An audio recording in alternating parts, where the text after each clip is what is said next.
3:03 a.m. in Tulsa, Oklahoma, a security guard calls 911. The 911 operator asked if the caller needs police, fire, or medical assistance. The caller replied by saying he needs the assistance of the police. The caller said his lead is out there right now. He said he just found a body out in the parking lot. When patrol arrived, they found a woman's dead body wrapped in a blanket. The team hopes to identify the victim through her fingerprint.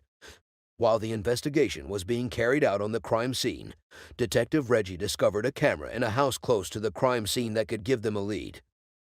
He and the other detective decided to visit the house to see if they could get footage. After collecting the footage, they headed back to homicide for investigation. While watching the video footage, they discovered that 14 minutes before the security guard called 911, a white car parked where the victim was dumped. Just outside Mobile in Alabama, policemen got a report of a man shot outside his house. A caller who called 911 said the victim was shot in the yard. He said it was life-threatening. Before policemen arrived at the scene, family members rushed the victim to the hospital. The victim was taken to Health University Hospital. 37 years old Joe Dickerson, a car enthusiast who wished to take over his father's garage, is the victim. He was survived by 9 children. Joe was shot once in the abdomen. When mobile detectives arrived at the scene, a witness came forward. The witness agreed to talk when he gets to homicide. The team left the scene of the crime for further investigation at homicide. As soon as they got to homicide, the witness was taken into the interrogation room for questioning. Detective Barnes entered the investigation room to question the witness. Detective Barnes told the witness to tell him what happened. The witness said he has only agreed to talk because the victim is his cousin and he has a lot of children like him. The witness said he wasn't in the yard when the shooting happened. He said he was at the corner store coming down the street. He said he popped up into the house moments after the shooting. He said he saw the shooter running with a gun in his hand coming down the street. Detective Barnes asked the victim if he knows the shooter. The witness said he knows him very well. He said his name is Dillion Fox. He said the shooter is popularly called Little D, and he just got out of prison. The witness said he can confirm that Dillion Fox is the shooter because he saw a gun in his hand. He said he saw him clearly because it was daylight. Detective Barnes asked the witness the type of gun he saw in the hand of the shooter. He said it wasn't a Clint Eastwood gun. Detective Barnes asked if there was anyone in the house at the time of the shooting, but the witness said he does not know. The witness said the victim had told him that he and Dillion Fox got into an argument. He gave detectives the name of another cousin who saw the victim and Dillion arguing. The detectives asked him when that was. He said it was 20 to 30 minutes before he showed up. The detectives asked if he knows what led to their argument. He said Dillion was mad because the victim was doing better than him.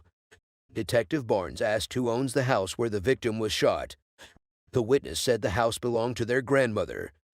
He said everybody stays there when they have nowhere to go.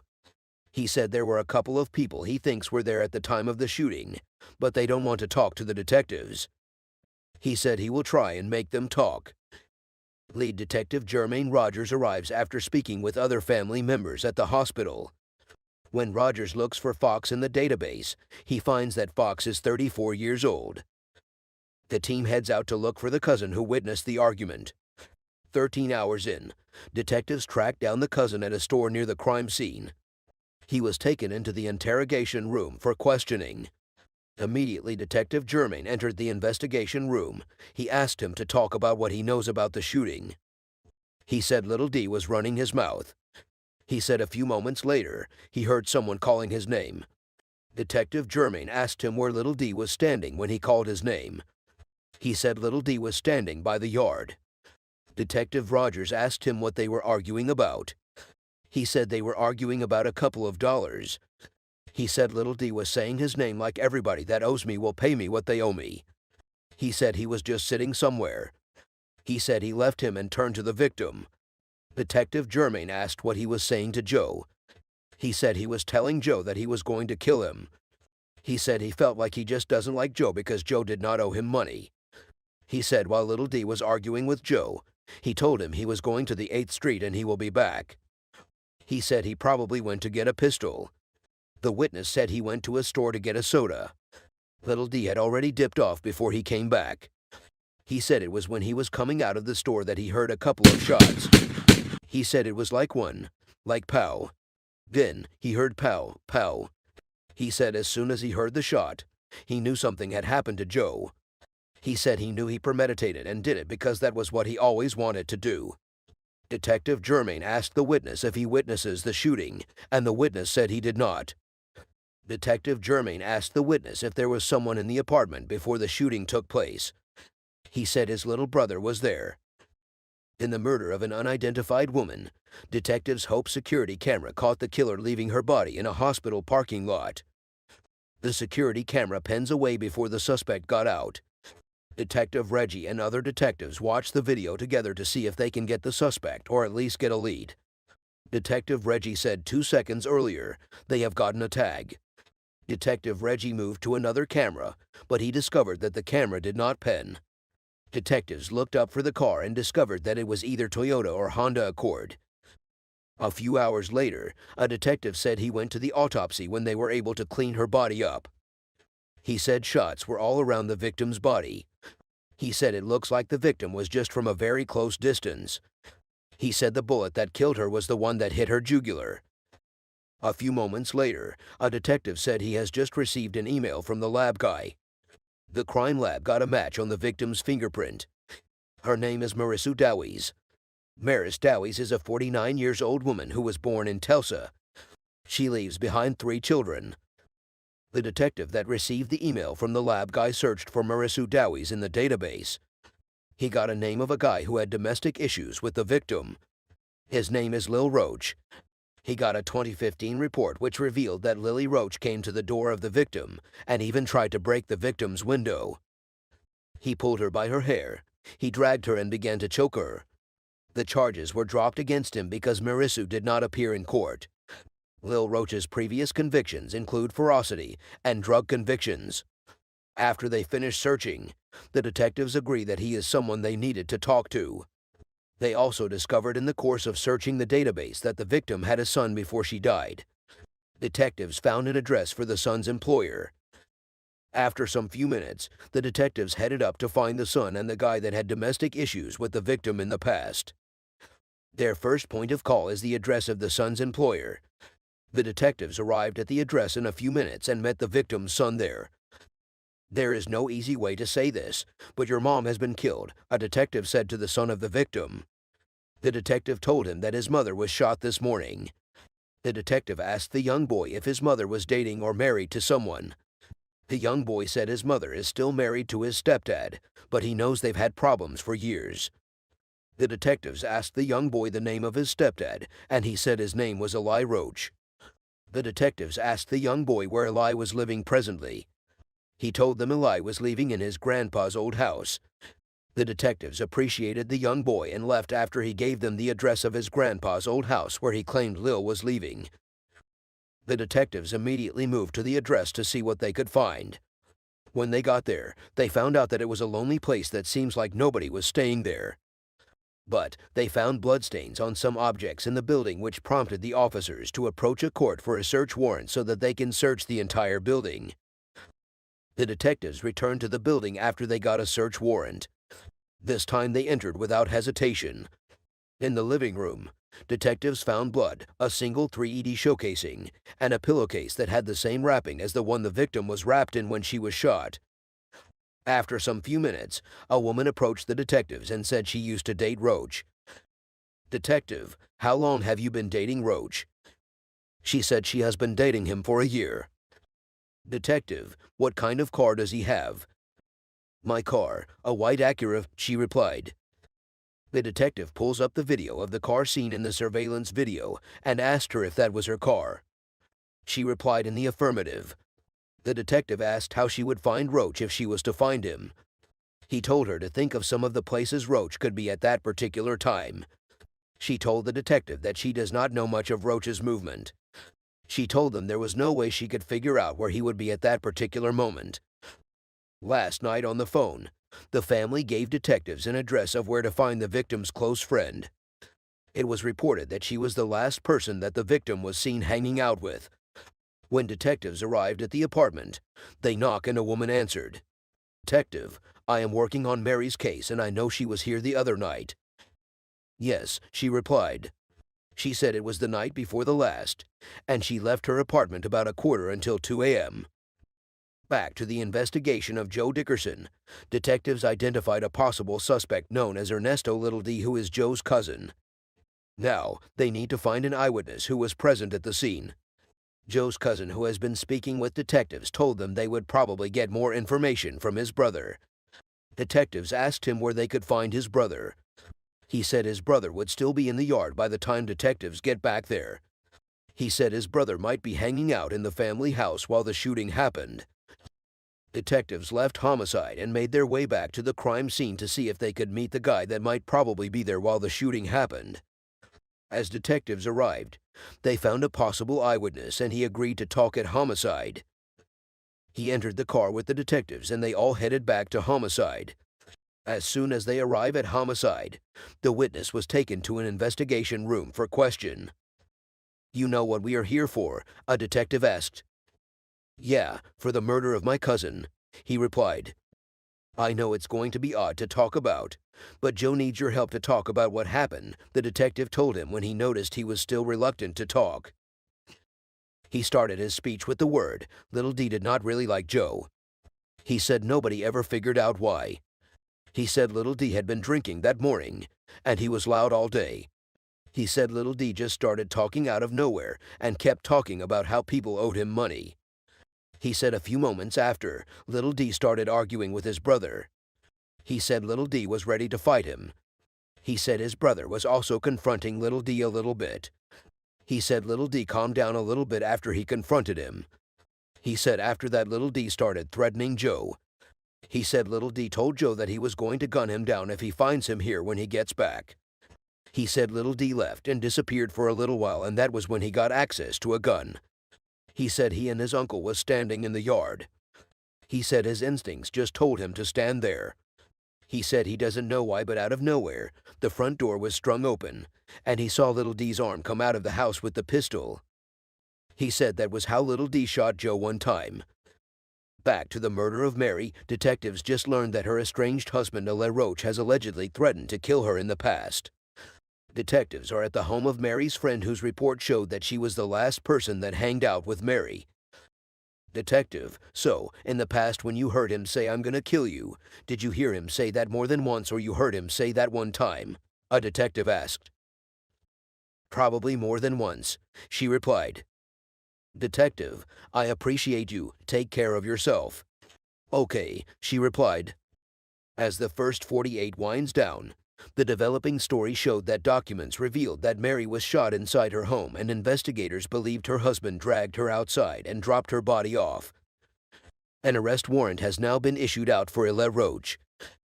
In the first 48, Tulsa Homicide responded to the murder of Mary, who was found shot and dumped in a parking lot. Homicide learned that the victim has been allegedly assaulted in the past by her estranged husband, Eli Roach. Homicide detectives headed to their homes to search the apartment. When detectives searched their home, they found bloodstains all over the house and a .380 casing. But they were unable to find Eli Roach. Overnight, patrol officers found the white Acura near the suspect's sister's home. A detective said he spoke with the suspect's sister yesterday. He said his sister told him that he showed up yesterday, and he claimed that he was sleeping outside. She said he was hungry and he needed water. She said she asked him what happened, and he kept saying it was an accident. She said she told him that he needed to turn himself in for questioning so that detectives can do their job. She said he told her that he was never going to turn himself in. She said after some minutes, he took off walking through the Northwest. After searching for Roach for 6 weeks without any luck, the team gets a lead that Roach is hiding in an abandoned trailer in North Tulsa. Detectives immediately made their way to the facility to see if they would find Roach. On getting there, the team detected that there is someone inside the trailer. It is left to see if the person in the trailer is Eli Roach. "Come outside of the door with your hands in the air," a detective said on loudspeaker. After some few minutes, "Time is up. You have to come out now or we are going to deploy paper balls into the trailer," the detective said through the loudspeaker again after they waited and no one came out. After some few seconds, Roach came out and handed himself over to the detectives. The detectives searched the trailer for the 380, but it was nowhere to be found. Detectives made their way back to homicide. Immediately they got to homicide, Roach was taken into the interrogation room for questioning. Detective Reggie and another detective went into the investigation room where Roach was been held. Detective, honestly, we are here because Mary has died. So, tell us what you know about that. I know that she died, Roach replied. The detective asked him how it happened. He kept quiet for some seconds. After that, he said his gun just went off. Back to the murder of Joe Dickerson. Detective Jermaine Rogers has finally found an eyewitness that said Little D pulled the trigger. The witness, while narrating his side of the story, said after the first shot, they heard a couple of more shots. He said Joe was looking towards the street, therefore he didn't see it coming. He said Little D shot Joe for nothing either than for pure jealousy. As the last 5 hours of the first 48 hours slip away, the search for Little D kicks off. In the first 48, mobile homicide was responded to the murder of Joe Dickerson, who was shot in a family member's yard. Joe's little cousin Ernesto Dillion Fox, who is also known as Little D, had threatened to shoot him after an argument in the past. Detectives have interviewed 2 family members. One of the family members interviewed was present at the scene of the incident.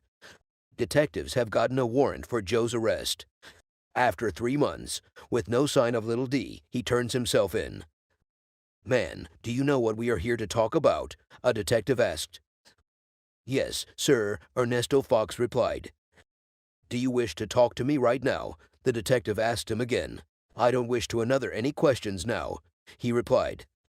I got this lawyer that you can call, the detective told Little D. All right, Little D replied. Outro. Ernesto Fox was charged with murder, and he is awaiting trial. Criminal charges are often dropped or reduced, and the suspect is presumed innocent until proven guilty by a court of competent jurisdiction. 2 years after Joe's death, family and friends gathered at his graveyard to celebrate his 48 years birthday. They dropped flowers at his gravesite in remembrance of him. Back to Tulsa murder of Mary, Detective Ronnie meets her estranged husband, Eli Roach, to tell him how Mary ended up dead. Detective Ronnie, how did it happen? It just went off, Roach replied. Detective Ronnie, what type of gun was it? Roach, 3ED. Detective Ronnie, how did the gun just go off? Roach said he kicked the table while he was arguing with the deceased, which made his gun go off. He said he was just a mad dog. He said everybody knows he and Mary argue all the time. Detective Ronnie, so what happened after the gun went off?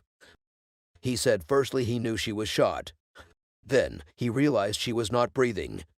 He said blood started coming out and she was kept on saying something that he couldn't put together. He said when she started losing a lot of blood, he quickly drove her to the hospital. Detective Ronnie, what happened when you got to the hospital? He said she was still feeling hurt. He said he went around the other side of the car and he took her out of the car. Detective Ronnie, where did you later drop her? Parking lot, Roach replied. Detective Ronnie appreciated Ronnie for turning himself in and talking to him, but he finds it difficult to believe that his gun went off because he kicked a table. Outro. Eli Roach was charged with murder and he is awaiting trial. Criminal charges are often dropped or reduced, and the suspect is presumed innocent until proven guilty.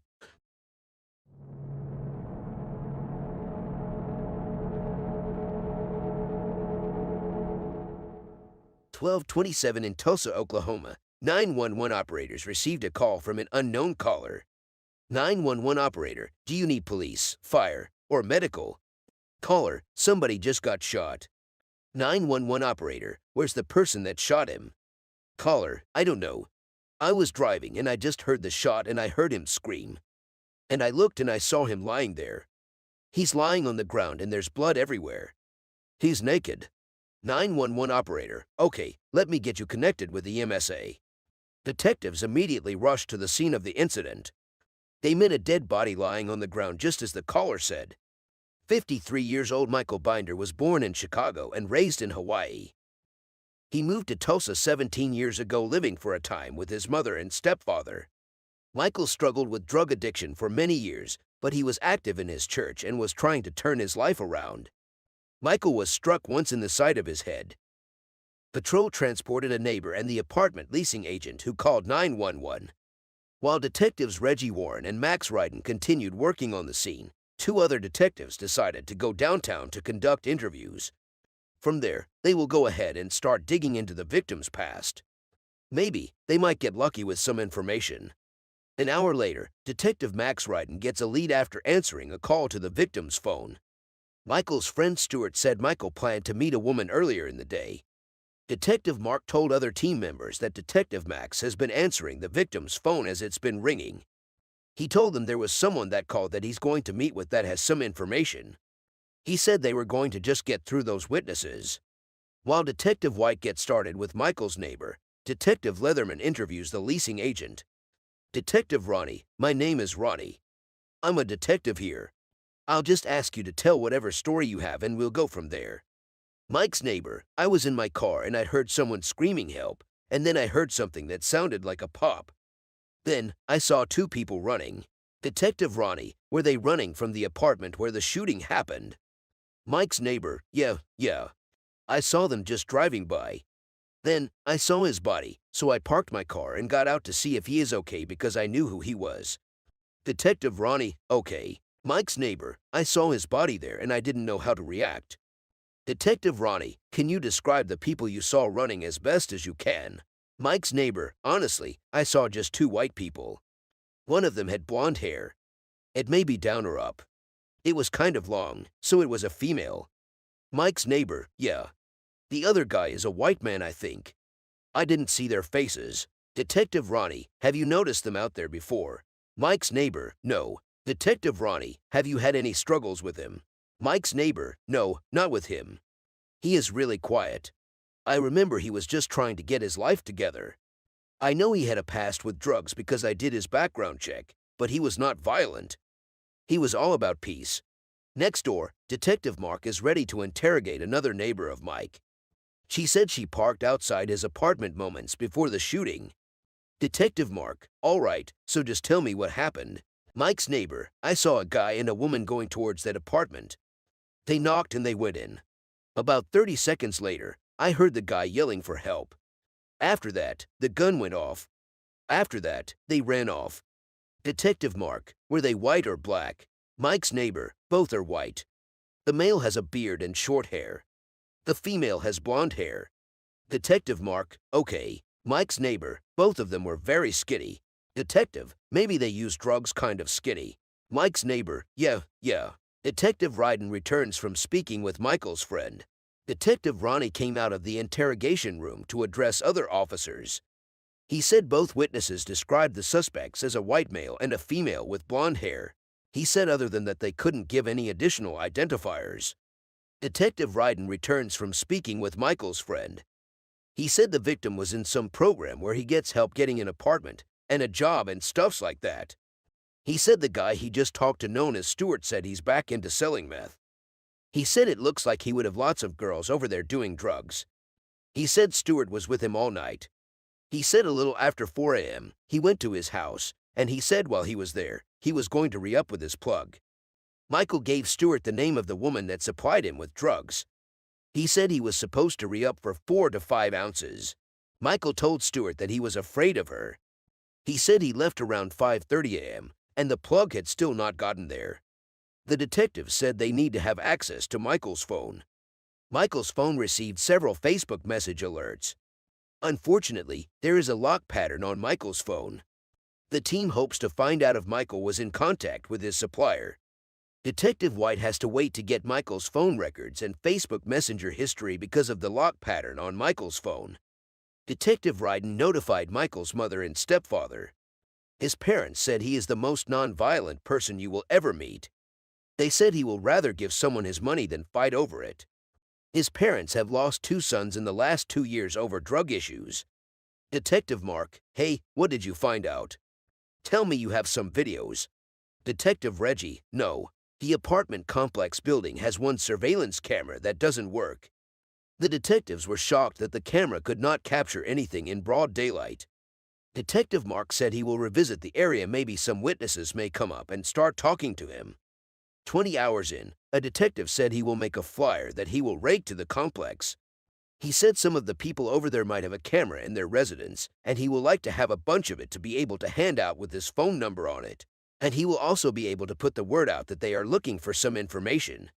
Another detective said they should take the victim's phone along so that if anybody calls, they will have his contact right away. Detective White drove back to the scene of the incident to see if he could find some witnesses he could talk to. As soon as he alighted from his car, he saw a young man walking and he approached him. Detective White, I'm working on this homicide that happened yesterday. Witness, I heard the shot. Detective White, did you see anybody run after you heard the shot? Witness, no sir, I did not. Detective White, I'm going to give you this flyer. My number is there. If you hear anything, let me know. While surveying the crime scene, Detective Mark saw an apartment that has a camera. He immediately rushed down to the apartment. Detective Mark, hey there, I noticed you have a camera. House owner, I do. And unfortunately, my internet was shut off. Detective White, okay well, disappointing. But thank you. While Detective White entered his car and he was about to move, a call came through the deceased phone. Detective White, my name is Detective White. I noticed that you've been calling Mike's phone. Had you heard what happened to Mike? Caller, I heard the news this morning and I was afraid it might be him. Detective White, yeah, it's him. How well do you know him? Caller, I was homeless at one time and I stayed with him for a while. Detective White, where are you at now? Maybe I can holler at you and you might be able to help me out. Caller, I was headed over to his place to see if he was there. Detective White, I'll be right across his apartment. Okay. After some few minutes, the caller arrived and Detective White allowed her into his car. Detective White, I am sorry you are going through this. Caller, he was a good person. Detective White, honestly, I have not heard from one person that he was a bad guy. What has he been up to? Caller, I don't know. I know he has talked about how he has been ripped off a couple of times. Detective White, okay. Did he tell you how long ago he got robbed? Caller, probably a month ago. Detective White, did he give you any of the details? Caller, he said a woman ripped him off. Detective White, do you know who she is? Caller, no, I do not. Detective White, I know he was selling meth, but do you know who he was supplied by? Caller, no, I don't. I want to know who did this. Detective White, I do too, and he's got some nice parents that are devastated. As the first 48 hours wind down, Detective White updates Mike's father. He told him he hoped was that people would have started calling him, but that has not happened yet. He said they were not going to stop and they will continue to work with everything they have. Mike's father said that sounds great and he appreciates the efforts of the detectives. In the first 48 hours, Tulsa Homicide responded to the shooting death of 53 years old Michael Binder. They learned that a white and a blonde woman were seen fleeing his apartment. They also heard that Michael may have returned to selling drugs and planned to meet a supplier on the day he was murdered. They got a warrant to search Michael's phone and Facebook page.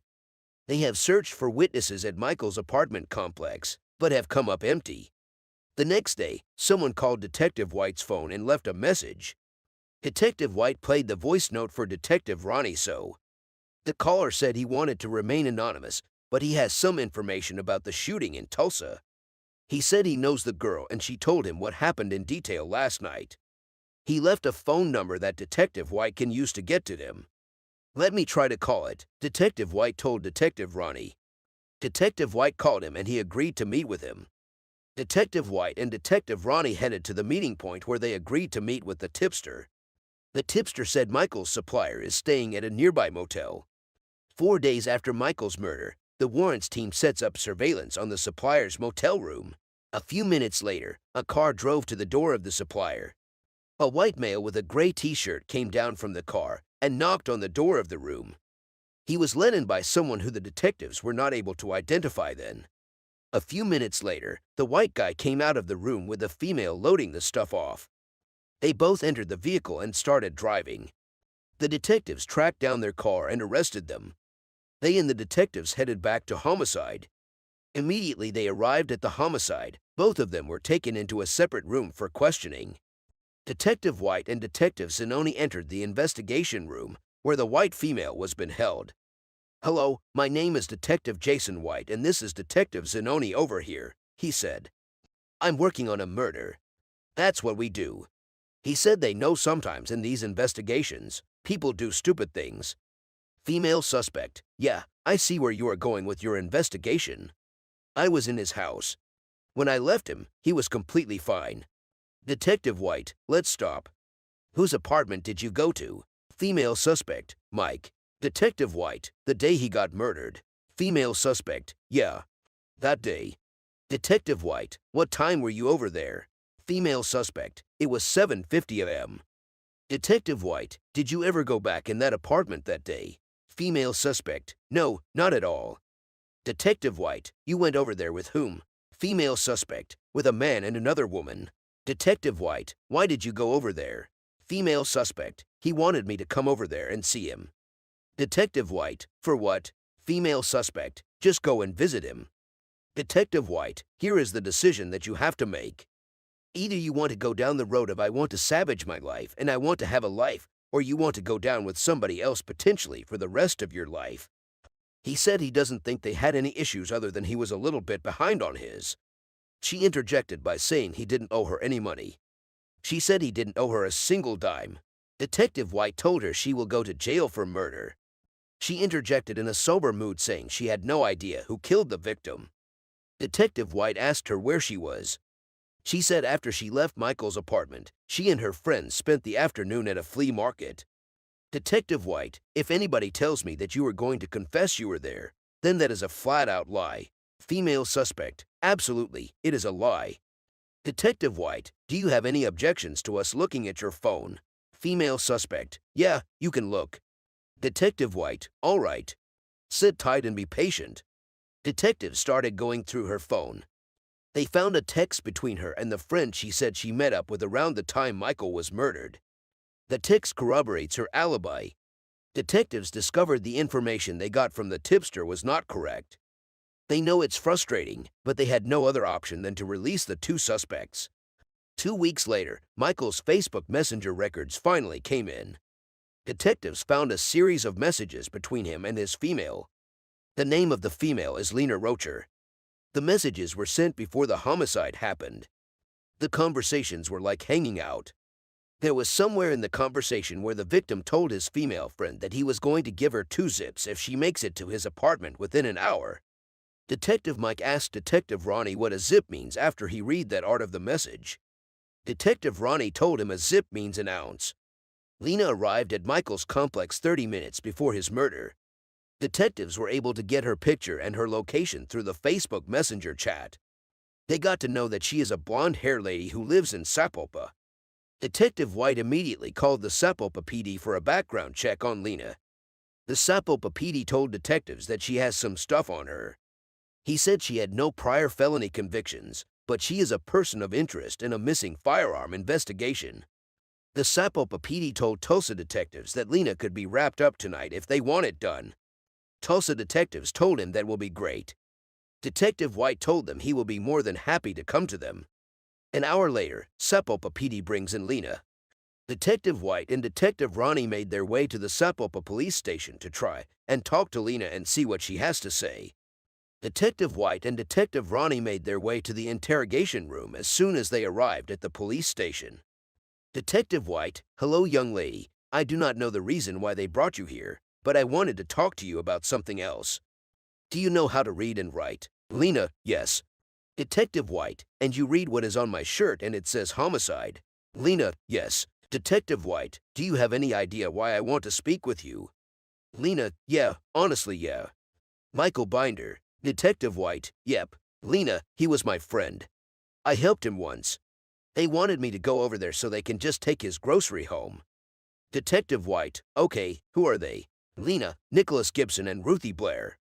Detective White. "How do you these guys?" Lena. "Through Samuel Washington." Detective White. "How did you guys end up over there?" Lena. "Honestly, I was supposed to be getting in some stuff. Meth. And they wanted to try to take his stuff from him." Detective White. "Tell me what went down when you got to the apartments." Lena. "I knocked on the door and he let me in. And then I went in the bathroom, which is where I was when they came in. Detective White, did you intentionally leave the door open or unlocked? Lena, yeah, I left the door unlocked. Detective White, okay, knowing that they were going to come behind you. Lena, yes. Detective White, did they come inside the apartment on their own? Lena, yeah. I came out because I heard all the noise and they told me to get on the fucking floor. Those were their exact words. He got up and took off running. He went to the door and started shouting for help. I heard a bang. Detective Ronnie, who's the one that pulled the trigger? Lena, Nicholas Gibson. Detective White, and then, what did you guys do? Lena, fled. She said they fled in a car that she parked nearby. Detective White, what is the discussion in the car after you left? Lena, I'm just told that if I throw them under the bus, basically the same thing will happen to me. Detective White, let me go through this again. Just correct me if I am wrong. You went inside by yourself. How was he dressed? Liana, he was fully dressed. And then, I went in the bathroom, which is where I was when they came in, and he had got down into a towel, I guess. Detective White, was there anything that was supposed to go on? Lena, oh yeah. He talked about trying to have sex with me and stuff. Detective Ronnie, why did you want to take his stuff, and how did you know about him? Lena, because they had me get them stuff before. Detective White, from him. Lena, yeah. She claims Nicholas and Ruth had her get drugs for Michael in the past. Detective White, are there phone numbers in your phone? Lena, possibly. Nicholas's number should be in there for sure. Detective White, all right, give me a few minutes. Detective White and Detective Ronnie left the interrogation room. Detective Ronnie said Lena will be charged with felony murder.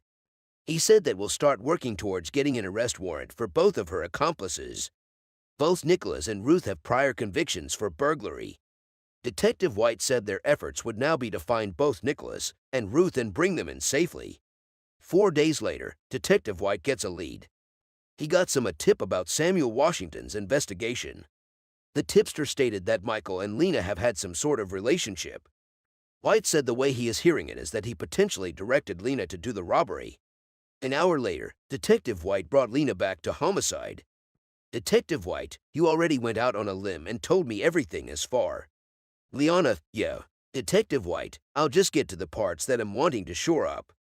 Who did you tell about this situation? Lena, my mom, of course.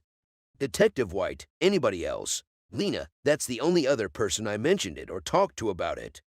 Detective White, did you make a phone call right after this happened or talk to anybody? Lena, I had somebody call me. Detective White, who? Lena, Samuel Washington.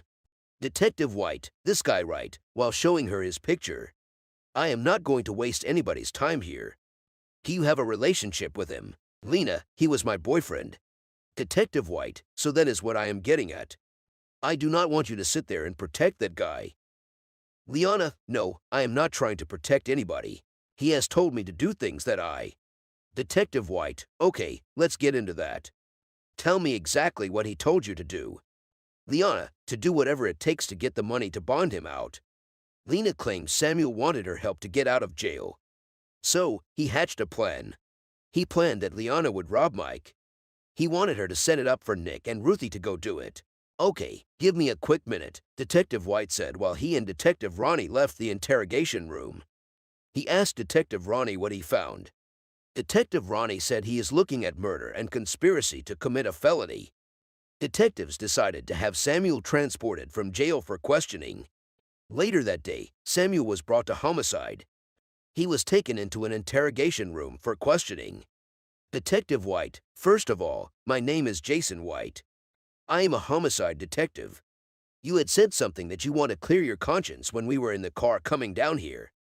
Isn't that right, Samuel? Yeah. Detective White, what do you want to clear your conscience about? Samuel, I talked to Annie. Detective White, you referred to her as Annie when we are talking about Lena. Samuel, when I was in jail, I called her and she answered the phone. Her first words were everything went bad. And she said, he's gone. I said, who's gone? And she said money or Mike or something. This guy Mike, if I remember, she knew him from the past, and she admits she wants me for about getting him. Detective White, what does that mean? Samuel, rob him. That was way before I was even in jail. I told her Ruthie and Nick usually do stuff like that. Detective White, so you guys have had some discussions about possibly the robbery before you were arrested. You ended up getting incarcerated. Were there any other calls that made or any discussion between the two of you or her about wanting to rob him? Samuel, it was pretty much. If she still wanted to do that with Nick, he could help her. He said after they got locked up, he told Lena to work with Nick on a plan targeting Michael. Detective White, okay, meaning the robbery. Samuel, yeah, robbery. I didn't know anything about any murder. Detective White, you may be in a little bit of trouble. If you hadn't mentioned something to her about that situation, that guy would be alive, you know. Samuel, if I get charged, what would I be charged with? Detective White, it will be with murder. Probably a felony murder. Based on the kind of putting the wheels in motion, and then somebody dying in the midst of that, it becomes felony murder. Do you see what I am saying? Samuel, yeah, okay. Detective White, I will holler at you in a quick minute. 2 months after Michael's murder, detectives got a call in the morning that Missouri authorities were able to get Ruth Blair into custody. A tipster called and said both of them were at a house that was nearby. Officers went there really quickly and they managed to capture her, but they didn't find him. Detective White and Detective Ronnie went to Missouri to question here. Detective White, hey there, young lady. Ruth, hi. Detective White, are you doing all right? Ruth, yes. I was scary. Detective White, yes, I know, and you know what? This is a scary situation. But you have to tell me what's up. I already know what's up, but I need to hear from you. Ruth, all I know is Leanne has been texting and calling my old man for a week or two. She had this master plan to go over there because he was supposed to have a lot of money. And Nick asked for a rundown. Like, what's the deal? She said she will go and then the rest can come in. She said to pull into the actual complex. Lena went in by herself and she left the door unlocked. Ruth said she was behind Nick. Nick went in first and he opened the door and she shut the door. Detective White, what was said at this point? Ruth, he said put your hands up. So the dude jumps out and he got a sheet wrapped around him. He walks right in front of Nick and it all happened so fast. Before you knew it, he's got his hand on the doorknob. Nick said don't do it, don't do it. So the dude swings the door open and run out and yelled for help. And then Nick went to pistol whip him. He just wanted to hit him with it. When he went to him the first time, his finger slipped, and the gun went off. Detective White, what did the three of you do next? Ruth, he and I ran out. Went and got in the Jeep. It took her a little longer to come out because she was rounding off everything she could find. She said Lena grabbed drugs from Michael's apartment before fleeing. She said Lena and her didn't get the wallet and the wallet was the goal. Detective White, did you ever see her again? Ruth, no. Detective White, did Nick? Ruth, no. She said she and Nick went their separate ways. She said she was so afraid she was not going to see him again. The next day, Detective White gets an update from Springfield PD. They finally located Nicholas Gibson. Nicholas Gibson was charged with felony murder in the first degree, and he is awaiting trial. Ruth Blair was charged with felony murder in the first degree and she is awaiting trial. Lena Rocher was charged with felony murder in the first degree and she is awaiting trial. Samuel Washington was charged with felony murder in the first degree and he is awaiting trial. Criminal charges are often dropped or reduced and the suspects are presumed innocent until proven guilty. A young man was shot dead while at home with his cousin. They had to shoot from the outside. Detectives are tracking an elusive suspect, but he is always one step ahead, and the clock is ticking. For homicide detectives, their chance of solving a murder is cut in half if they don't get a lead within the first 48 hours. 8:30 a.m. in Mobile, Alabama, a caller put a call through to 911. When the operator picks the call, he asks the caller the location of her emergency. The caller said Dexter Avenue.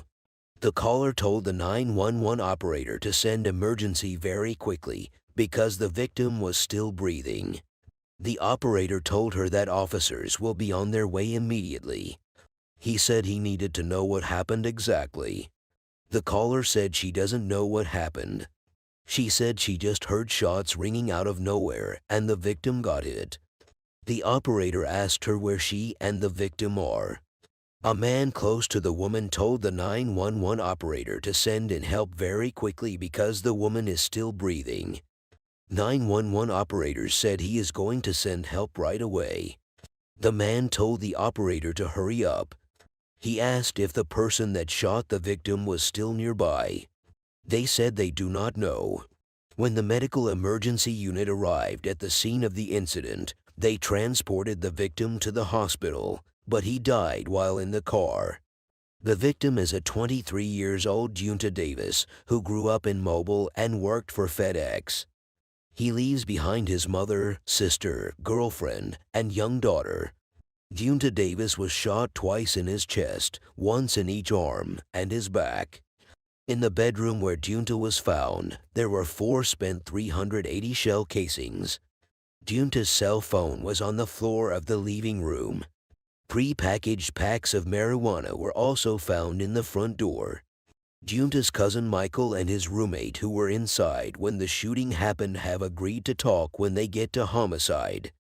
Dunta's cousin Michael was babysitting when the shooting took place. A detective said when he entered the room, he saw the babies were soaked in blood. Another detective asked where the baby was. Patrol officers said they allowed a friend of Michael to take away the baby from the scene of the incident. A detective who was among the first respondents narrated what the witness told him. The detective said they told him no one came into the house. He said they heard the shooting from outside, but they found a casing in the room. An officer said what the witnesses believed was that somebody came on the side of the house and shoot into the house. Detectives also noticed several bullet holes in the building. A detective asked for the exact room where the victim was shot to ascertain if there was a bullet hole there too. When he was taken there, he saw a bullet hole. He dipped his hand into it to see if he could find a bullet. While on the scene, Detective Barton was notified through a call that Detective Jeremy was at the hospital with Dunta's family. Detective Barton asked the caller if the family have gotten the news of Dunta's death. The caller replied in the affirmative. The family has no idea who would want Dunta dead. Detective Barton turns to Dunta's neighbors. He knocked on the door of one of Dunta's neighbors. The neighbor came out looking surprised to find detectives in front of his door. Detective Barton asked him if he heard any gunshot while he was in his room. He said he didn't hear gunshots. He said the only thing he has seen is police cars in front of his apartment. Detective Barton moved to the door of the next neighbor, but the neighbor was not in his apartment. Detective Barton said he and Detective Nettles will interview the 2 witnesses. He said they will have to take the statement of the 2 witnesses and see if their statements corroborate the evidence that they have. A few hours later, both witnesses were brought to homicide. They were taken into separate interrogation rooms immediately. Detective Barton and Detective Nettles went to the interrogation room where the first witness was being held. They both introduced themselves when they entered. Detective Barton asked the witness where he is living currently. He said he lives at Dexter Avenue. He said he moved in there about 1 or 2 months ago. Detective Barton asked him how long Dunta has been living in that house. He said he think 9 or 10 years. Detective Barton asked him who Dunta is to him. He said he will call Dunta his brother. Detective Barton told the witness what he was doing and what he remembered around the time that the shooting occurred. The witness said he went to bed at midnight. He said everybody was in the room because the 3 of them stayed in the room together. He said he was in the right bed close to the door. He said Dunta slept on the sofa while Michael slept on the other bed. Detective Barton asked about the kid. The witness said the kid slept on the bed with Mike. He said he woke up when he heard all the gunshots. He said woke up, he looked up and saw Dunta falling. He said while Dunta was falling, that was when Michael ran in and started asking what was going on. He said Michael carried the baby and was yelling at him to call the police. He said as he was calling the police, he heard a car speed away. He said the front door to the house was wide open.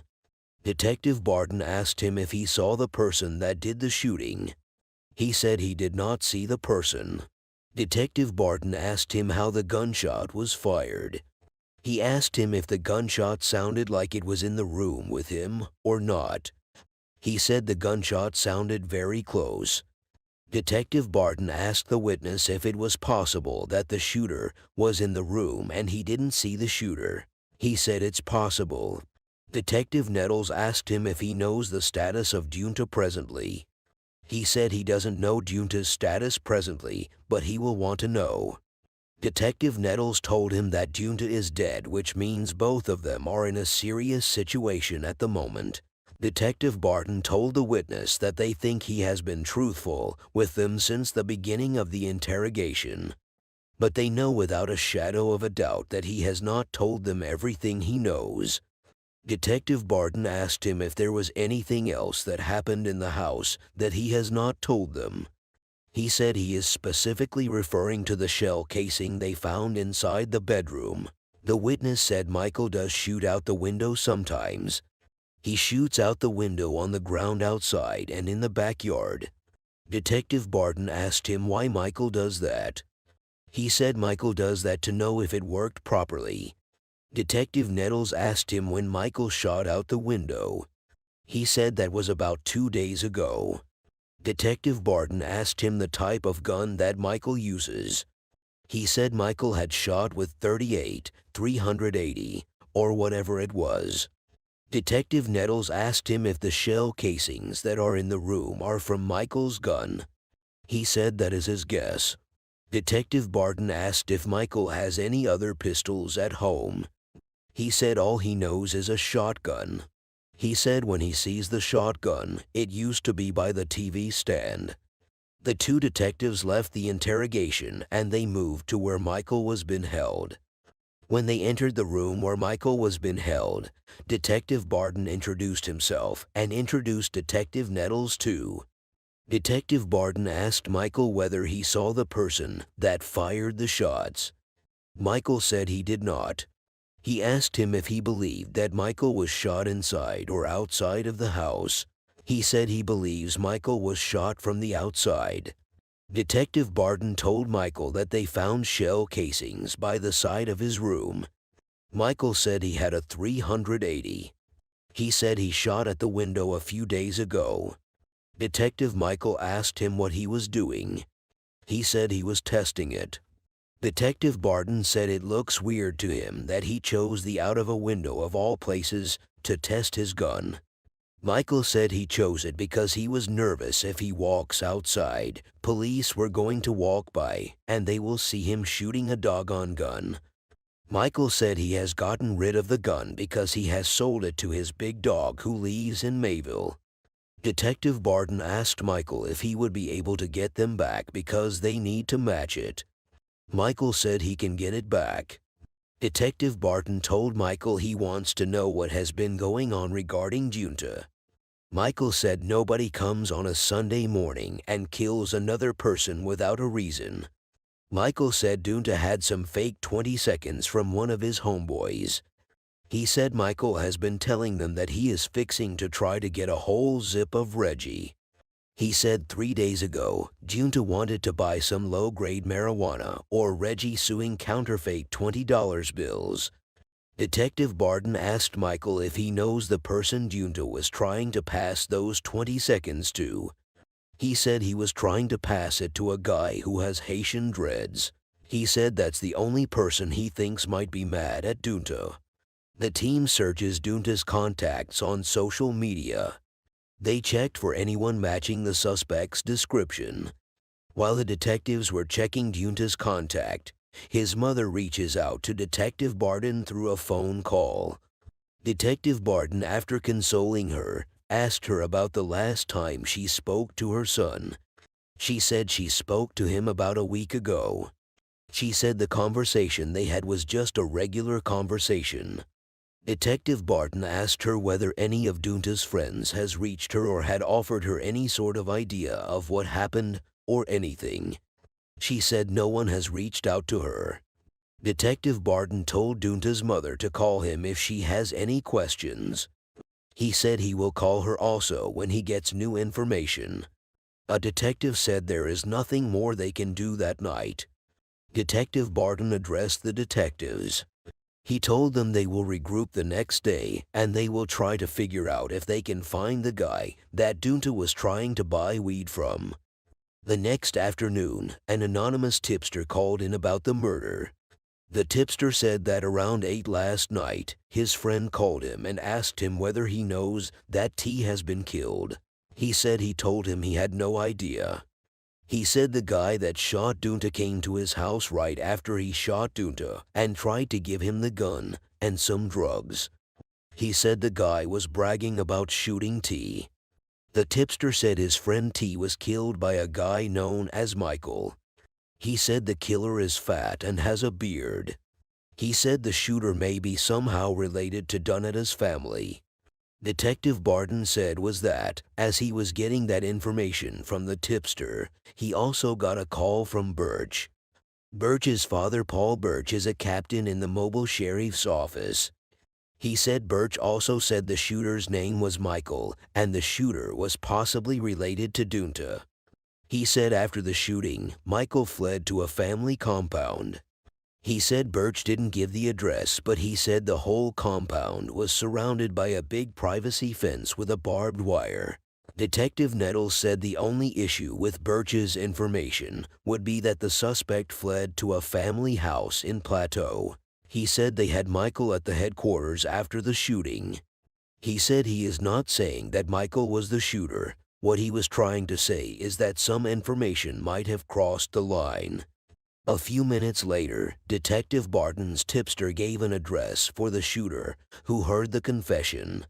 The detectives left the headquarters immediately to see if they can find the suspect at the address the tipster gave. When they got there, they knocked on the door and the homeowner came out. The homeowner told the detectives that the witness was not there. The detectives asked the homeowner if he can help them contact the witness. The homeowner said he doesn't know where he is. He said the witness doesn't have a phone. The detectives asked the homeowner if the witness stays with him. He said the witness doesn't stay with him. He told the detectives that the witness lives at his relative's house just around the corner. The detectives went to the house the homeowner showed them. When they got here, they knocked on the door and a guy responded. They asked him if he has seen the witness. He said he hasn't seen him. They asked him if the witness usually comes there every day. He said not often. They told the guy that they needed to talk to the witness and if he gets in contact with him, he should give them a call. The detectives decided to check Plateau since Birch said he went to Plateau. Plateau, also known as Africa Town, is a historic community founded by former slaves in the north section of Mobile. Detectives drove to the Plateau in search of him. They kept checking for a house with a compound and a wired fence. They passed through many houses before they finally saw a house that has a compound and wired fence. One of the detectives pointed at the house, saying the house might be the house they have been looking for. A woman in the house said she has been having trouble with her nephew and gives detectives his name. She said he sells drugs and rides around with a gun. She said he is just a bad apple. She said he was going to get his brother into big trouble. Detective Barton asked her the name of his brother. She said his name is Michael. The detectives asked Michael's brother to describe him. He said Michael is 30 years old. He is heavyset and he wears a beard. The detectives asked him if he has Michael's phone number. He said yes, and he gave the detectives Michael's number. The detectives thanked them and left. Detective Barton said they should return to headquarters so that they can put it together since they now have a suspect. Their possible suspect, Michael, has no prior conviction. Detectives searched for any communication between Dunta and Michael, but they did not find any information. In the first 48, Mobile Homicide responded to the murder of 23-year-old Dunta Davis. They discovered that his roommate and his cousin were at home during the shooting, but didn't get a look at the shooter. Detectives received anonymous tips that the shooter is named Michael and that he fled to a family compound after the murder. Someone in the compound identified Michael but does not believe he was involved in the shooting. The next morning, the witness that overheard the witness confession finally comes forward. He was taken into the interrogation room. After some few minutes, Detective Barton and Detective Nettles went to the room where he was being held. Detective Barton introduced himself to the witness and said he appreciated the witness for coming to homicide. Detective Barton asked him if he has any idea why he was invited. He said he knows Dunta by the nickname Shaq. Detective Barton asked him if he knows anything at all about the situation. He said he saw policemen outside his home. He said he didn't know what was going on. He said he came down there because of the presence of the policemen. He says on the morning of the murder, he went to check if Dunta was okay. He said he saw a baby. He said he told him not to let them go out at all. He said he carried the baby and the baby's little bag. Detective Barton asked him where he got the baby's bag from. He said he got it from the fat dude called Mike. He said when he walked past 3 houses down, a girl pulled up in a gray car and got the baby and the bag. He said they told him there was a gun in the bag. Detective Nettles asked him how he heard that there was a gun in the baby's bag. He said he heard it from people in the hood. Detective Nettles said how people in the hood could know there was a gun in the bag. He said they knew because they often hang with the victim and his friends. Detective Barton asked that how was the situation where out of all the people that were out there, why was he the one Michael came to? He said that was because he was the first person outside at that time. Detective Barton asked him what type of Camry was it. He said it was a gray Camry. He asked him if he has ever seen the Camry before. He said he has never seen the Camry. Detective Barton asked the victim what he thinks happened in the building. He said he believes that Dunta's cousin or roommate shot Dunta. The detective said they have to verify the information. Detective Barton asked another detective if he can pull up the body cam. The detective pulls up body cam footage from first responders to the shooting. The footage shows Michael Montgomery asking officers if he can retrieve a pair of pants from his bedroom. The footage showed how Mike picked a gun and shoots the victim. Detective Barton arranges an interview with Dunta's roommate, who is in jail on an unrelated warrant. After some few minutes, Detective Barton and Detective Nettles left the headquarters to meet Mike's roommate. A few minutes later, they arrived at their location. They knocked and they were let in. They asked him if he has any idea why they are there. He said he has no idea. They said they came to his place because they wanted to allow him to tell the truth. They said they knew that it was not a situation where he was asleep and had no idea of what happened inside the house. They said he should tell them what he did not tell them in the morning. They told him that he left something out and he has to understand that what they are investigating is a murder case. They told him he has to think about his future and what he is going to do for the rest of his life. Detective asked him one more time to tell him what happened in the house. He said when he woke up that morning, they were arguing. He said Mike had bought some weed from somebody and it was a weak weed.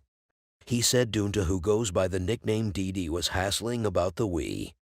He said Dee disrespected Mike and Michael did it back. He said Dee got mad and he pushed Michael, but Michael pushed him back. He said he guessed Mike pushed Dee a little too hard.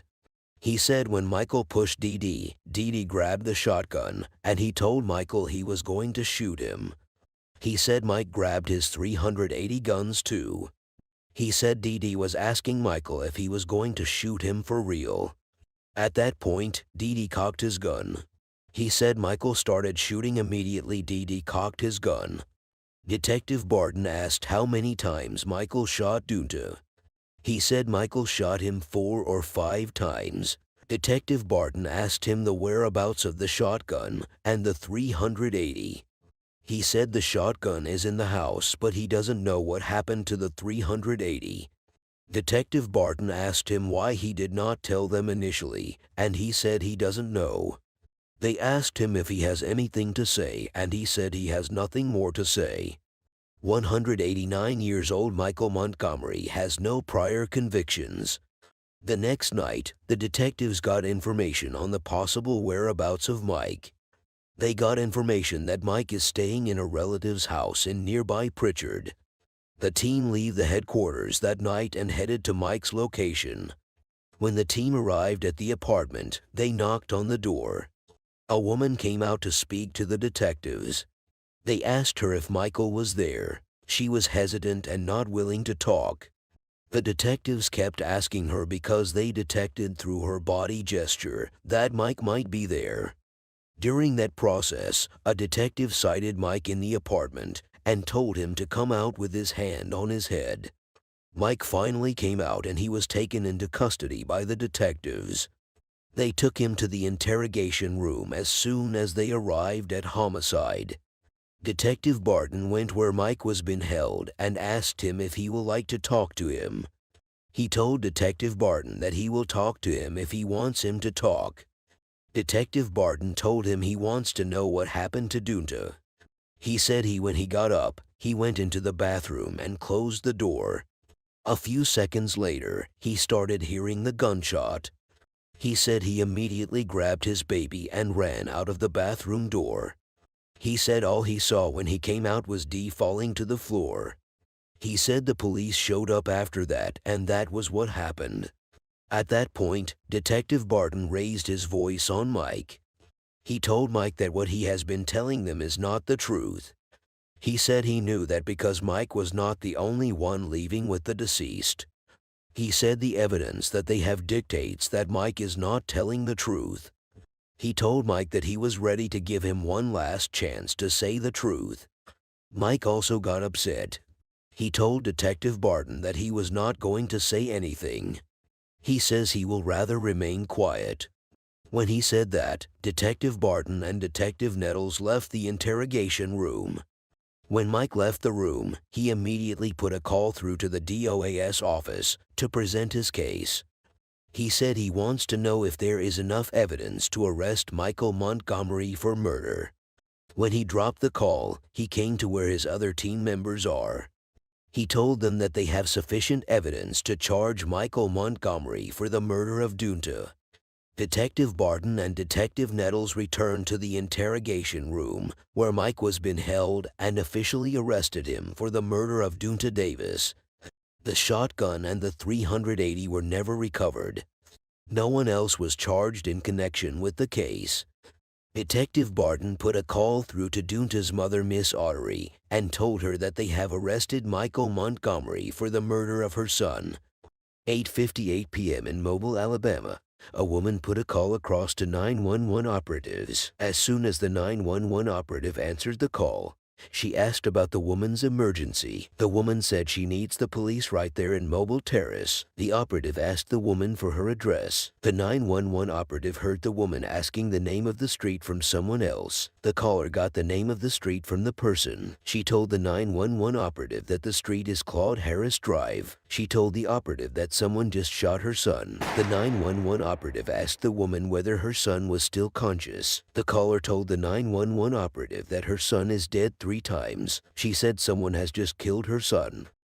When the first respondents arrived, they found the mother and her sister outside. When they entered the house, they found 2 men in the living room who riddled with bullets. The first respondents said they are going to need homicide to respond to the case. The victim found on the couch is 37 years old Nelson Bedgood, known as Ray. He was born and raised in Mobile. He was the founder and chief executive officer of a local van production company. Ray leaves behind his wife and 3 daughters.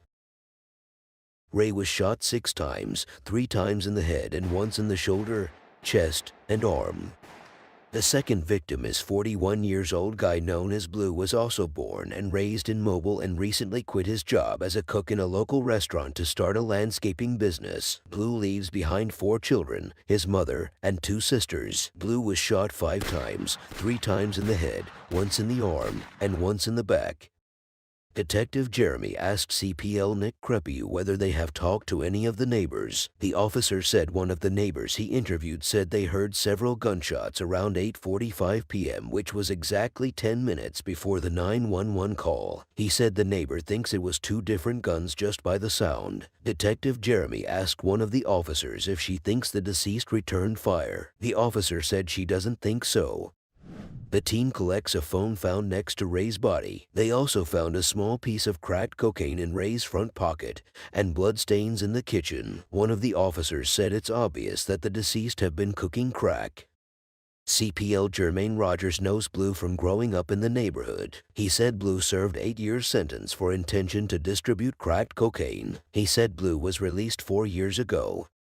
Detective Begg spoke to Blue's mom and sister who discovered the bodies. Detective Begg said he knew she has gone through a lot. She said she doesn't know why they did her baby like that. Detective Begg said he doesn't know where to start. He said he wants her to tell him what brought her to the victim's apartment at that time of the day. She said she has been calling and he didn't answer the phone. Detective Begg asked if that was why she came. She said she is his mother. She said he answers the phone anytime she calls him. Detective Begg asked her what time she called him. She said she called him around 8:45 p.m. and he didn't answer. She said she then decided to come and see what was going down herself. She said when she arrived, the door was opened. She said she went in and she sat on the sofa trying to shake her son. She said she was telling him to get up. She said it twice and she did not see any reaction. She said after that, she saw him in a pool of blood and she started yelling that someone should call the police. Detective Begg asked her whether she knows anybody in the neighborhood that her son might have a beef with anyone. She said yes. She said she is not saying that the person did it, but her son has been having a feud with him. She said he has been threatening her son for a while. Detective Begg asked Blue's mother if she knew the cause of the feud. She said she doesn't know, but it's a long history.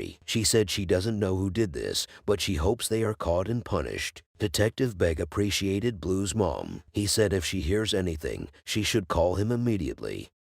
2 hours in, one of Blue's relatives comes forward. Detective Begg asked him what was going open. He said one of his good friends said he heard from someone that a girl came to the house with some guys from California. He said he just wanted to let the detectives know about that. He gave Detective Begg the name of the woman that was seen in the house moments before the murder. He said the girl was kind of spook. He said she was just telling him that she was in there when it went down. Detective Begg asked the relative if he knows whether Ray and Blue have any beef with anyone. The relative said he doesn't know if Ray has any beef with someone. Detective Begg asked him about Blue. He said Blue was into something. He mentioned the same man that Blue's mother said was feuding with her son. He said he laid up over there laid up in the bed. He said that man is out of town recovering from an earlier shooting. Detective Begg asked Blue's relative when the man was shot. He said he was shot about a month ago. Detective Begg asked who shot the man. He said he doesn't know. Detective Begg said he appreciates him and he walked away from him. The team watched how the bodies of the deceased were evacuated before they went back to headquarters.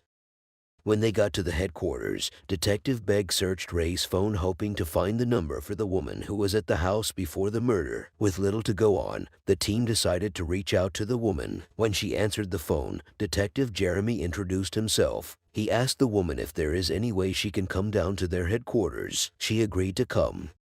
A few hours later, the woman was at the headquarters. As soon as she arrived, she was taken into a room for questioning. Detective Jeremy and another detective went into the room to interrogate the woman. Detective Jeremy told the woman they just wanted to talk to her and see what's going on. Detective Jeremy asked the woman to tell them what happened. She said she knows Blue and Ray very well. She said that was where they all meet and hang out. Detective Jeremy asked the woman that when was the last time she talked to any of them. She said a few hours before the shooting. She said she was at the house watching a playoff game. She said when she first got there, she met only Blue. She said a few minutes later, some dudes came. She said the dudes were from California. She said they walked in with a suitcase. She said Blue told the dudes to take the briefcase to the back of the kitchen. She said she knew that it was like a drug deal. but she didn't ask them any questions. Detective Jeremy asked the woman that who sold drugs between them. She said both of them sell drugs. Detective Jeremy asked the woman about the money that she think Blue and Ray have. She said she has never seen them with a lot of money or a lot of drugs, but she frequently hears it from them. She said they always talk about spending huge money on cocaine. Detective Jeremy asked the woman what did she think happened back there. She said the first thing that came to her mind was the dudes from California did it. She said the dudes were looking for Ray. She said Blue got on the phone and told Ray that the dudes have dropped the package. She said Ray said all right. He told Blue that he was on his way. She said a few minutes later, Ray pulled up and came into the house. She said he had a book bag. Detective Jeremy asked her what she thinks was in the book bag that Ray was carrying. She said she thinks it's weed. Detective Jeremy asked her for the weight. She said it's probably some pounds. She said she never looked inside the bag, but she knew he gave the other dude a pound of weed. She said a third man stopped by and Ray gave him some pound of weed. She said he was in a blue Honda truck. She said she know a lot of people in the area. She said it's weird that she hasn't seen the face of the dude in the Honda truck before. She said another dude was sitting right on the side of Blue. She gave Detective Jeremy the name of the dude that was watching the game with them. She said the dude was supposed to be cooking for them. She said the dude's job is all about the food, not drugs. Detective Jeremy asked the woman if she knows the name of the dude from California. She said she doesn't know their name and Ray and Blue never mentioned their name. She said they came in a white four-door Kia truck like SUV. She said the driver of the car was a girl. She said the girl never got out of the car for like 4 hours, that the dudes were with Ray and Blue. Detective Jeremy asked the woman if the dudes were white males. She said they were black males. He asked about the female too. The woman said she was black also. She said they were talking about going to New Orleans tonight because the game was today. She said they were like the city was going to have a lot of parties or whatever. Detective Jeremy and his colleague appreciated the woman and they left the interrogation room. They returned to their team members. Detective Jeremy told the team members that the woman provided a lot of insight into what the guys were doing over there. He said it sounded like everything happened because of drugs and the amount of money involved. He said it won't be out of place to say the dudes from California killed Ray and Blue. 11 hours in, Detective Jeremy got a lead from Cyber. A white car matching the description of the one used by the men from California was spotted on neighborhood surveillance cameras 5 hours before the murder. The next day, Detective Jeremy got the name of the woman who rented the white Kia to the dudes. She picked up the car from the airport a day before the murder. Detective Jeremy searched for her on Facebook. A few minutes into his search, he saw a video posted by the woman just 2 hours after the 911 call. Detective Jeremy said it would be a tight time for them to have committed the murder and be right back in the airport at that time. He said they knew the guys from California brought a suitcase full of drugs to the house and dropped it off on the day that Blue and Ray were killed. He said that the timeline rules out them from being the suspects in the murder case. Detective Jeremy said it's a little bit disappointing because when they feel they are making progress and it hits a wall, he said they have to start all over again and pursue another angle. While Detective Jeremy was checking out on the guys from California, the woman who was in the house before the murder reached out. She told Detective Jeremy that everybody in the neighborhood is saying that the guy that was driving the blue Honda was the one that did the shooting. She said the guy that drove the blue Honda was still at the house when everybody left. A witness found out the name of the man in the blue Honda. He has no prior convictions. His older brother, the alleged shooter, has prior convictions for possession of drugs and possession of a controlled substance. As the first 48 hours slip away, the team decides to wait to bring the man in the blue Honda and his brother. In the first 48, mobile homicide responded to the murder of Nelson Ray Bedgood and Blue Taylor. They heard from a witness that before the murder, 2 men from California arrived at the victim's house with a suitcase full of drugs. The witness heard rumors that Blue and Ray were been round for the drugs and shot by 2 brothers from the neighborhood, but decided to wait for more evidence before bringing them in for questioning. 17 days into the investigation and desperate to identify the brothers who were at the scene, the team finally reached the 4th man who was at the house before the shooting went down. As soon as he arrived at the headquarters, he was taken into an interrogation room for questioning. Detective Jeremy and another detective went in to question the witness. When he entered the investigation room, he identified himself. He told the witness to tell him everything that he remembers about the murder. He said he got to the house on Sunday when the game was on. He said Blue was on one couch while Ray was on another couch. He said the two men from California were there along with two other men that he didn't recognize watching the playoff game. He said he told them he wants to go and cook. He said he went home and started cooking. He said his wife told him to go and check on Blue because he just got shot. He said by the time he got to the terrace, he met policemen everywhere. Detective Julius asked him if he remembers the time he left there to go and cook. The witness said it was around 7:40 p.m. Detective Jeremy asked him if the guys were still there when he left. He said they were still there. Detective Jeremy asked the witness if he will able to identify the guys from California if he sees their picture. He said he will. Detective Jeremy showed him a photo lineup of the man in the blue Honda. The witness was able to pick him out. Detective Jeremy showed him another photo lineup. He picks him out along with his elder brother. Detective Jeremy and Detective Julius appreciated the witness for his time and they walked out of the investigation room. 2 days later, the man in the blue Honda told Detective Rogers that he wants to talk. He was brought to headquarters and immediately taken to an interrogation room. Detective Rogers and Detective Jeremy went into the investigation room to interrogate him. As soon as they entered the room, Detective Rogers told him to say what he wanted to talk about. He said 2 of his closest friends got killed. He said when he heard the news, he thought it was a lie. He said there is no way anybody could have snaked them like that unless it was somebody they knew and let them into the house. Detective Jeremy asked why he was at the house that day. He said he went there because he needed something from him. Detective Jeremy asked him what he needed from him. He said he needed 4 ounces. He said he went there specifically to buy marijuana from Ray. He said when he walked into the house, he collected the 4 ounces and put them in his pocket. He said he was smoking weed with the other dudes from California, and they were also watching the playoff game. He said he left after some time and came back. Detective Jeremy asked him why he came back. He said he went there to pick his brother. Detective Jeremy said why did he want to pick his brother? He said because his brother hasn't seen Ray in a minute. Detective Rogers asked him what was going on in the house when he went in. He said the same thing. He said he and his brother left the house about 2 hours before the murders. Detective Rogers asked him if every other person was there when he and his brother left. He said everybody was there. Detective Rogers told the suspect that he wants to be straightforward with him. He said they know that he didn't leave during the daytime as he claimed. He said they know he was there at night. The suspect said he was not there at night. Detective Rogers asked the suspect where he was when the murder happened. He said when his partner and the victims got killed, he was nowhere around there. He said he would have been dead if he was there because he was on drink and was already dozing out. He said he was fighting his sleep all day. He said he wouldn't have been there talking to them if he was there when the murder happened. He said God woke him up. He said God told him to go somewhere. Detective Julius asked him where he went to. He said he went to his grandma's house. Detective Julius looked the suspect in the eye and asked him who did the shooting. He asked the suspect who shot Ray and Blue. Detective Julius said he is getting fed up. He asked the suspect that who did the shooting between him and his brother. The suspect said if he had something to do with the shooting, he would have told them. Detective Julius told the suspect that if he wants the matter to go far, he is fine with it. He stood up and left the room in anger. Detective Julius joined his team members and they had a short discussion. At the end of the discussion, they decided to hold on to the suspect while they track his brother.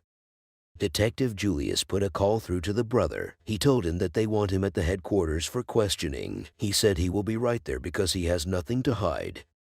30 minutes later, he showed up at the headquarters. He was immediately taken into an interrogation room. Detective Julius and Detective Jeremy went in there to interrogate him while other team members watched from outside. As soon as they entered the investigation room, Detective Julius asked the suspect if he knew why they were there. He said he knows. He said it's because of Blue and Ray. Detective Julius told the suspect to take him through what happened that day.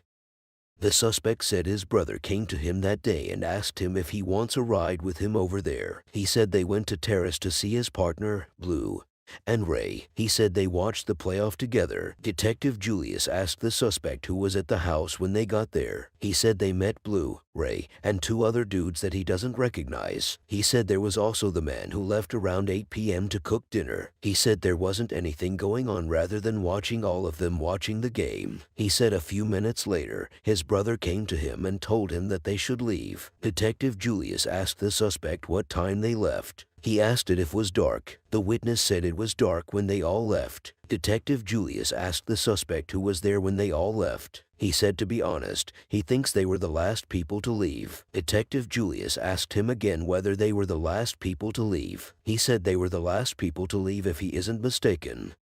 Detective Jeremy told the suspect that the issue they have is that what he is saying is different from what his brother is saying. Detective Julius told the suspect to explain to him how his brother got hold of his codeine. He said he doesn't. He said he couldn't tell them. He said he doesn't have the codeine, but his brother had it. He said if he knows the killer, he would tell them. Detective Jeremy and Detective Julius told the suspect to give them a second, and they walked out of the investigation room.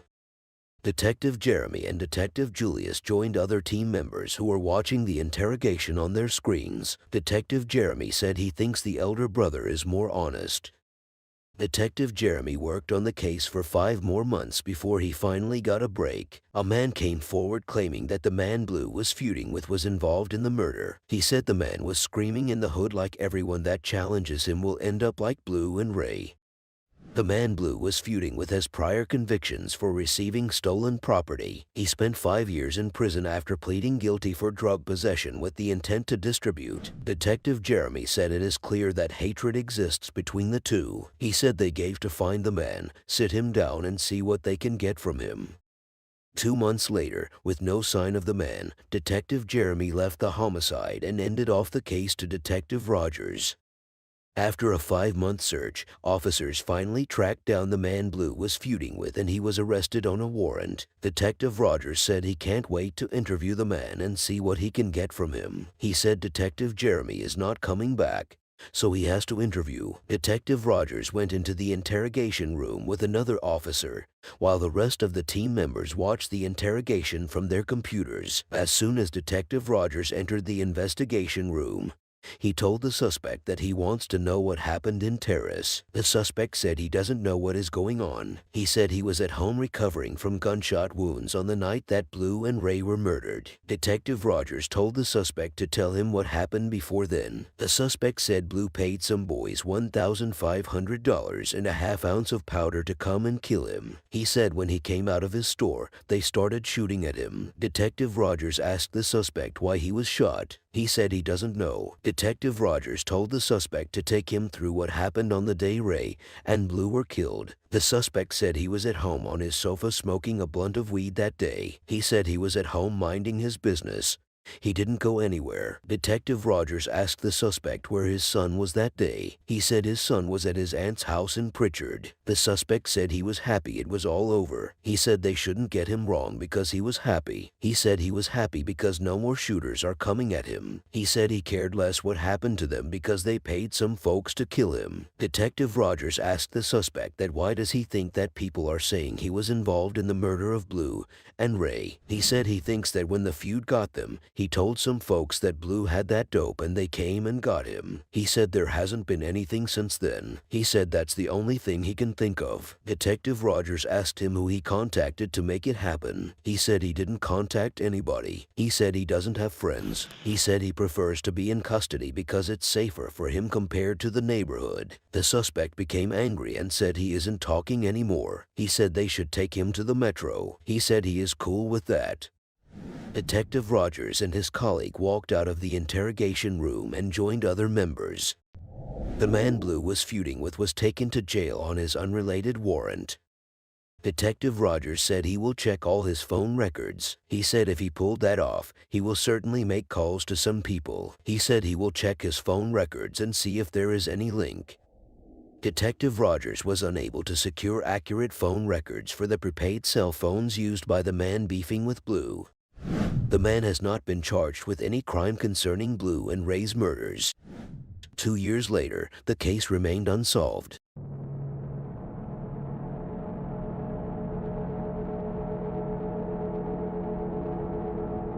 7 p.m. in Tulsa, Oklahoma, A caller called 911. The caller says he is calling for something that he just saw on 75. He said there are 3 cars on the side of the road.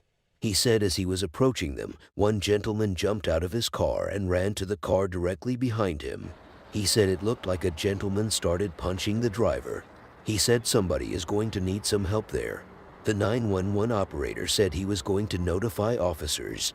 The first respondent arrived and they found an avalanche in another Honda in the middle of the highway. They also saw a woman with a gunshot in the passenger seat of the Honda. Unfortunately, they found the woman dead before they could get to her. A 23-year-old detective, Reggie Warren, who joined homicide 3 months ago, will lead the case. This will be the second case he will be leading since he joined homicide. Juan is also a singer who sings on occasions when he is not working. Former homicide detective Justin is the one supervising the scene. According to a witness on the scene, the victim was seen breaking into the avalanche. The witness said the owner shows up in that avalanche. He said he believed the owner had an altercation with the white guy in the Honda.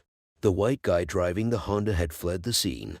He said the bullet penetrated the victim's head and neck. Because the owner of the Honda had fled the scene, the officers cannot search the car unless they have a warrant. The man who fought the man in the Honda stayed on the scene. Detectives took him into the car and made their way back to homicide for questioning. Detective Reggie said he will like to speak to the 2 witnesses who drove by after the shooting. As soon as they arrived at homicide, Detective Reggie started the interrogation with the man who fought the man in the Honda. Then, tell me what happened, Detective Reggie asked. He said his daughter needed to get to work, so he came to pick her up with the avalanche. He said as soon as he pulled over, he saw 2 men jump out from his car, and they ran through to the Honda. He said he asked them what they wanted to do, and they told him they were going to shoot his black ass. He said the driver of the Honda pulled a gun at him. He said when he saw the gun, he tried to push him and he started jostling with him. He said it was during that process that he heard a sound from the gun. 4 a.m. in Mobile, Alabama, a call came in from a club on the east side. The 911 operator picks the call and asked where the location of the emergency of the caller was. Shotgun Willie, who called in, said they just saw someone come in and shoot somebody. The caller said one of their security guards is bleeding on the ground unconscious. He said he is not breathing. He is also not moving. Oh my God, says the caller. A team of policemen rushed to the scene and found a man lying dead on the floor. Detective Julius Nettles will lead the investigation. Any identification on him? A policeman on the scene of the incident asked. No, another officer replied. He told them to check his pockets if they could find anything. 40-year-old Jeremy is the victim. He had a passion for fixing cars. He has been working as a security guard at the club for the past years. He lives behind a loving family. The team finds several bullet fragments at the scene of the incident. Is there any witness to this? An officer asked. Oh yes, one of the bartenders, another officer replied. The detective goes to the bartender to have a chat with him. He asked him what happened. The bartender said the gentleman that shot Jeremy was just so intoxicated. He said he was kind of being rude and just a little obnoxious.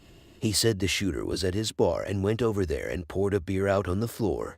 He said when Jeremy saw that he was pouring beer on the floor, he went there and told him to leave.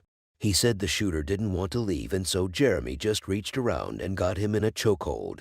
He said it stops and the man said something and went outside. He said after some time, the man comes back in and they just heard all the shots. The detective asked the bartender how much time the killer stood outside before he came back in. The bartender said 45 seconds. The detective asked him if he knows the person, and the bartender said he knows his face. He said he has seen him before. The detective asked him to describe the killer. He said he is in his mid-30 seconds, short and stocky. The detective asked if he is black or white, and he said he is black. 1 hour in, the team discovered the shooting may have been cut in on surveillance of the club. They started the video minutes before Jeremy was shot. From the video, they were able to ascertain the story of the bartender who was a witness. The video has finally revealed who the killer was. "Anybody knows who the suspect is?" a detective asked. He got no reply, which means none of the officers knows the suspect. Later, the bartender gives the team a credit card receipt signed by the suspect. The receipt showed that the shooter is Dwayne. 35 years old, Dwayne has prior convictions including second-degree forgery and second-degree assault. Before heading back to homicide, Detective Nettles and Detective Butner decided to notify Jeremy's family about the incident. The two detectives arrived at Jeremy's house and they knocked on the door. Jeremy's grandmother came out to see who was at the door. She met the two officers who introduced themselves and she allowed them in. Detectives spoke with Jeremy's grandmother who raised him as a son. They left after the conversation. 4 hours in, Detective Jeff and Detective Germain head out to show the line up to the bartender who witnesses the shooting. When they got to his home, they tendered the photographs. Detective Jeff told the bartender to take a look at the photo.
Angela was survived by 2 sisters and 5 children. After some hours, Detective Jason White looks her up in a database and gets an address for her family members. When the team got here, they met a member of Angela's family, and they informed her about the death of Angela. Detective Reggie told her how important it is to get Angela's killer. Detective Reggie told her that the killer is in his 30 seconds. He is either short hair or bald. But the family member doesn't know who Angela has been hanging out with. The team thanked her and headed back to homicide. A few hours later, Detective Jason White forwards the team a possible lead from an ATF agent. Back to the murder of 40 years old security guard Jeremy Smith. Detectives hope their witness can identify Dwayne as the shooter. The team searches for his last known address and headed there immediately they found it. Detective Nettles and another officer knocked on the door of the apartment and a woman answers the door. Detective Nettle asked her if Dwayne was there and she replied by saying Dwayne would have come out if he was there. She said Dwayne used to live there but he and his girlfriend have left the apartment several months ago. A detective finds Dwayne's girlfriend in the database and gets her phone number. The team put a call through to Dwayne's girlfriend and she gave them her address. On their way to Dwayne's girlfriend's house, Dwayne's mom put a call through to the team and told them she and Dwayne would be at the police headquarters in 30 minutes. After some minutes, Dwayne's girlfriend arrived at homicide. She said she heard that Dwayne might have shot somebody. The team asked her where she heard that. She said people have been calling her phone all day. The team asked her when was the last time she talked to Dwayne, and she told them around 4 o'clock in the morning. She said Dwayne came through the door and he was like, they are coming for me. Back to the murder of 46-year-old Angela. Detectives just received a tape that a man reached out to an attorney and said he was involved in the shooting. The name of the man is Matthew Elijah. 34-year-old Matthew Elijah has prior convictions including assault with a deadly weapon. 20 minutes later, Matthew reaches out to an attorney. Some hours later, Matthew put a call through to homicide and agrees to turn himself in.